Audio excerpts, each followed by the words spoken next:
এই গরমে যারা একটু অন্যরকম ব্রেকফাস্ট রেসিপি পছন্দ করো তাদের জন্য আজকে এই ব্রেকফাস্ট রেসিপিটা শেয়ার করলাম। এর সাথে থাকছে অনেক টিপস অ্যান্ড টিপ আর থাকছে চাটনির একটি রেসিপি। হ্যালো বন্ধুরা, গ্রামের রান্না পিয়ালির সঙ্গে সকলকে স্বাগত জানাচ্ছি। আজকে দুর্দান্ত একটা হেলদি ব্রেকফাস্ট রেসিপি তোমাদের সাথে শেয়ার করব। দেখো, এটা কিন্তু খুব নরমাল, যাদের দাঁত নেই তারাও কিন্তু খুব ভালোবেসে খেয়ে নিতে পারবে।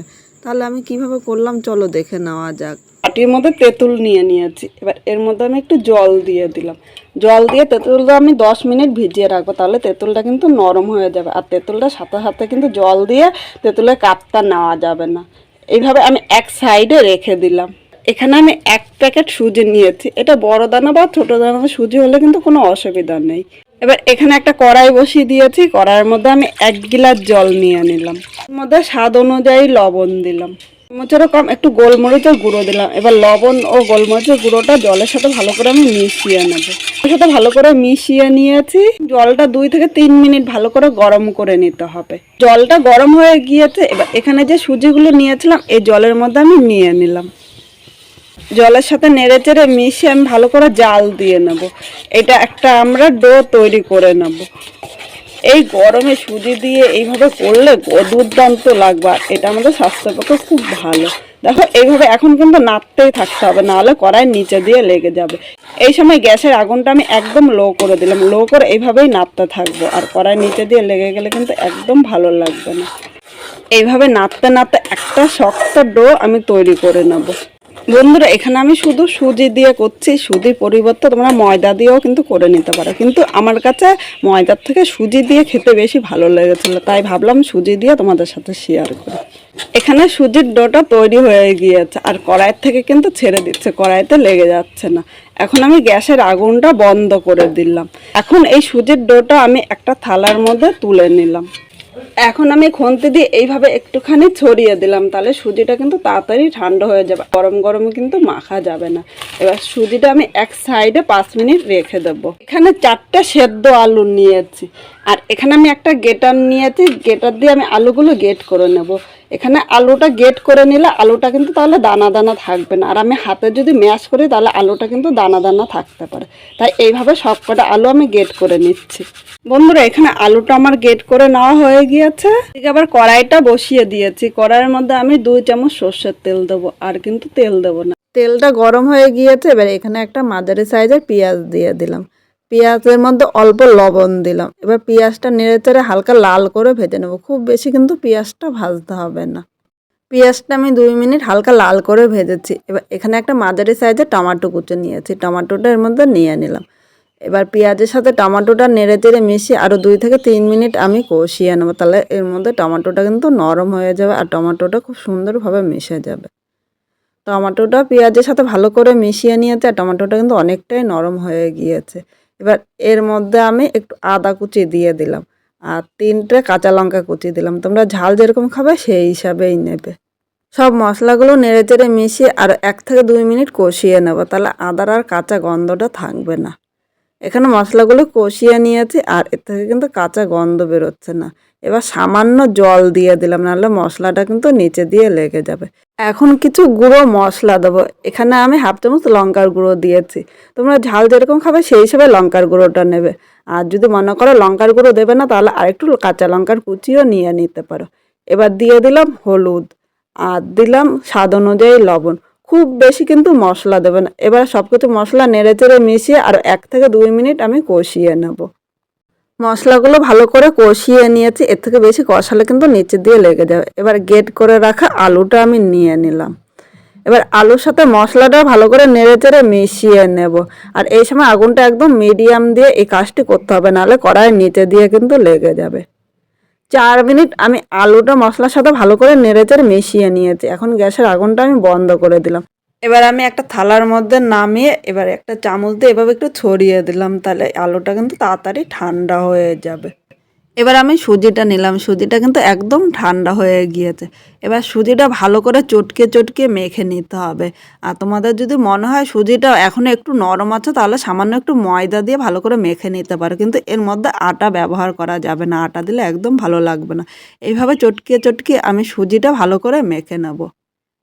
এখানে 3 থেকে 4 মিনিট সুজিটা আমি মেখে নিয়েছি। দেখো সুজিটা খুব বেশি কিন্তু নরম করিনি, আবার খুব বেশি শক্ত করিনি।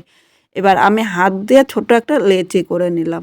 এভাবে হাতের সাহায্যে আমি গোল করে একটা গোল বলের মতো করে নেব। সুজির লেচিটা দেখো গোল বলের মতো করে নিয়েছি। এবার যে পুরটা আমি করে রেখেছিলাম এর মধ্যে আমি নিয়ে নিলাম। এবার পুরটা এরকমভাবে দিতে হবে যাতে সুজির বলের থেকে পুরটা বাইরে বেরিয়ে না আসে। এবার ভালো করে আমি মুখটা আটকিয়ে নিলাম। এবার হাত দিয়ে আমি গোল করে নেবো এরকমভাবে যাতে পুরটা ভেতরে থাকে আর বাইরে থেকে যেন ফেটে না যায়। ফেটে গেলে কিন্তু বেরিয়ে আসবে, তখন ভালো লাগবে না। এইভাবে আমি হাতের 2 হাত দিয়ে আমি গোল করে নিলাম। একইভাবে সব কয়টা আমি সুজির এই গোলা তৈরি করে নেব। খুব সহজেই কিন্তু এখানে সব কটা গোলা আমি তৈরি করে নিয়েছি। দেখো এখানে মোট 7টা গোলা হয়ে গিয়েছে। এখনও অনেকটা আলু মাখা কিন্তু রয়ে গিয়েছে। এই আলু মাখাটা আমি ফেলে দেবো না। আজকে আমি ডাল করেছি, ভাত করেছি, এর সাথে এই আলু মাখাটা খাবো। এবার এই আলুটা এক সাইডে রেখে দিলাম। এখানে আমি একটা থালা নিয়েছি, থালার মধ্যে অল্প তেল মাখিয়ে নিয়েছি।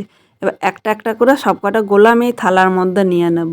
আর তেল যদি না মাখিয়ে নিতাম তাহলে থালার নিচে দিয়ে লেগে যেত, যখন আমি তুলবো তখন থালার গায়ে কিন্তু লেগে থাকতো। এদিকে আমি একটা কড়াইয়ের মধ্যে জল দিয়ে ভালো করে গরম করে নিয়েছি। এবার ঢাকনিটা তুলে নিলাম। এখন এই জায়গায় একটা স্ট্যান্ড বসিয়ে দিলাম। এবার এর উপরে থালাটা আমি নিয়ে নিলাম। আগুনটা কিন্তু এইভাবে জোরে দিতে হবে। এবার এরকমভাবে ঢাকা দিতে হবে যাতে ভেতরের বাষ্পটা বাইরে বেরিয়ে না আসে। এবার ঢাকা দিয়ে দিলাম। এবার ঢাকার মধ্যে দেখো একটা ছিদ্র রয়েছে, কাগজ দিয়ে এই ছিদ্রটা আমি বন্ধ করে দিলাম, তাহলে কিন্তু ভেতরে বাষ্পটা বাইরে বেরিয়ে আসবে না। এবার মিডিয়াম আগুনে আমি 5 মিনিট এইভাবে ভাপিয়ে নেব। এর মধ্যে আমি তেঁতুলের চাটনিটা রেডি করে নেব। তেঁতুলগুলো আমি আর একটা বাটিতে নিলাম, কারণ এই বাটিতে কিন্তু চটকানো যাবে না। এবার ভালো করে চটকে তেঁতুলের পালটা আমি বের করে নেব। আর তেঁতুলের যে আটি, তারপরে ধরো তেঁতুলের এই চোকাগুলো আমি ভালো করে নিগড়িয়ে নেব কিন্তু। আর এর মধ্যে ভালো করে তেঁতুলটা ছেঁকে নিতে হবে। এখানে তেঁতুলটা ভালো করে ছেঁকে নিয়েছি। আর এর মধ্যে দেখো আর আটি বা আঁশ কিন্তু নেই, এইভাবেই ছেঁকে নিই। এখানে আর একটা কড়াই বসিয়ে দিয়েছি, এর মধ্যে তেঁতুলের কাঠটা আমি নিয়ে নিলাম। আর বাটিতে অনেকটা তেঁতুলের কাঠ লেগে আছে। বাটিটা ধুয়ে সামান্য জল দিলাম। এখানে আমি হাফ চামচ বিট লবণ দিয়ে দিলাম, হাফ চামচ সাদা লবণ নিলাম। তোমরা ইচ্ছে করলে শুধু সাদা লবণ বা বিট লবণ দিয়েও করতে পারো, কিন্তু দুটো লবণ দিয়ে মিশিয়ে করলে দারুণ লাগে খেতে। আমি হাফ বাটি মানে 150 গ্রাম চিনি নিলাম। তোমরা মিষ্টি যেরকম খাবে সেই হিসাবে চিনিটা নিয়ে নেবে। এবার সব কিছু নেড়ে চেড়ে মিশিয়ে আমি 5 মিনিট জাল দিয়ে নেবো, তাহলে চিনিটা কিন্তু গলে যাবে। এভাবে আমি 5 বার তেঁতুলটা উতলিয়ে নেবো, তাহলে তেঁতুলের চাটনিটা কিন্তু একদম তৈরি হয়ে যাবে। আর মাঝে সাঝে এরকম একটু নাড়িয়ে নিতে হবে, নাহলে কিন্তু নিচে দিয়ে লেগে যেতে পারে। এখানে তেঁতুলের চাটনিটা তৈরি হয়ে গিয়েছে, এবার আমি নামিয়ে নেব। এদিকে 5 মিনিট হয়ে গিয়েছে, এবার ঢাকনিটা তুলে নিলাম। দেখো সুজির গোলাগুলো এক একটা ফুলে কিন্তু ডবল হয়ে গিয়েছে। আর এই সময় খালি হাতে কিন্তু থালাটা ধরা যাবে না, কারণ থালাটা কিন্তু অনেকটাই গরম। তাই আমি একটা কাপড় নিয়ে থালাটা আস্তে করে নামিয়ে নিলাম। খুব সাবধানে কিন্তু নামাতে হবে।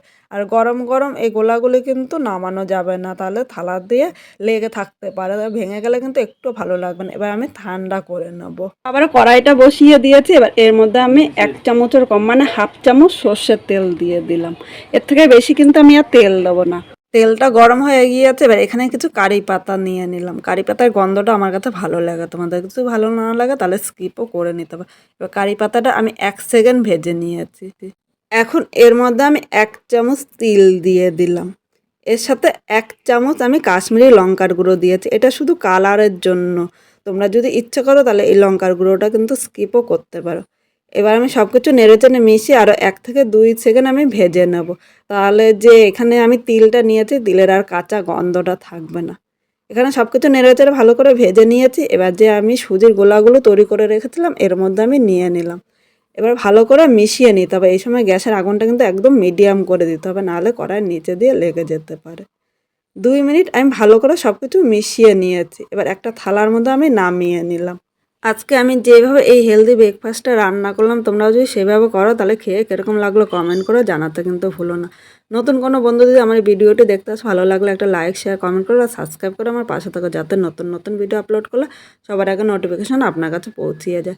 শেষে যে আমি চাটনিটা করেছি এর সাথে চাটনিটা নিয়ে নিলাম। আর এইভাবে চাটনি দিয়ে খেতে কিন্তু দুর্দান্ত লাগে। একটা আমি তোমাদের ভেঙে দেখাচ্ছি ভেতরটা কত সুন্দর হয়েছে। দেখো ভেতরটা কিন্তু দুর্দান্ত লাগছে, অসাধারণ হয়েছে। অনেক বাচ্চারা স্কুলে টিফিন দিলে খেতে চায় না, এইভাবে টিফিনে দিয়ে দেবেন, দেখবেন ওরা টিফিনটা কিন্তু একদম পরিষ্কার করে নিয়ে আসবে। আর এইভাবে একটু এই চাটনি দিয়ে কিন্তু খেতে দুর্দান্ত লাগে। এখানে আমি তেঁতুলের চাটনি করেছি, তোমরা ইচ্ছা করলে টমেটো সসও নিয়ে নিতে পারো।